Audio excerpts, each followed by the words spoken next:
మరి సంవత్సరం కాలం లోపల వాళ్ళు ఎన్నో వాగ్దానాలు, ఎన్నో హామీలు, ఎన్నెన్నో ప్రజలకి మరి మభ్యపెట్టి లేనిపోయిన ఆశలు చూపించి మరి గద్దెనెక్కినటువంటి రేవంత్ రెడ్డి ప్రభుత్వం వారిచ్చినటువంటి 420 420 హామీలు, మరి దాంట్లో ముఖ్యంగా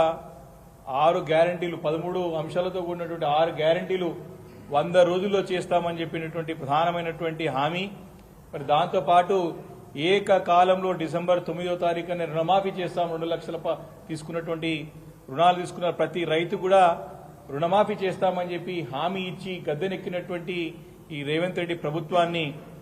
అనుక్షణం కూడా వారు ఇచ్చినటువంటి హామీలను గుర్తు చేస్తూ ఉంటే, వారికి ఇచ్చినటువంటి ప్రజలకు ఇచ్చినటువంటి హామీలను నెరవేర్చాలని చెప్పి కూడా ప్రతి అంశం పైన డిమాండ్ చేస్తూ ఉంటే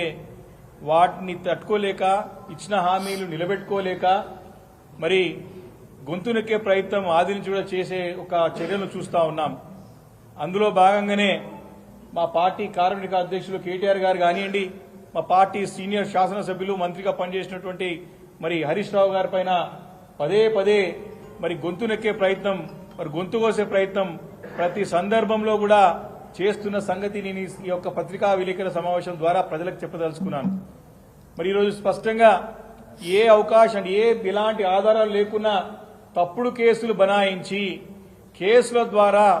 బీఆర్ఎస్ పార్టీ నాయకులు, ప్రధానంగా హరీష్ రావు గారిని కూడా ఇప్పటికే దాదాపు 3 కేసులు 4 కేసులు నమోదు చేసినారు. ఇలాంటి ఆధారాలు లేకుండా, ఇలాంటి బేస్లెస్ ఎలిగేషన్స్ ద్వారా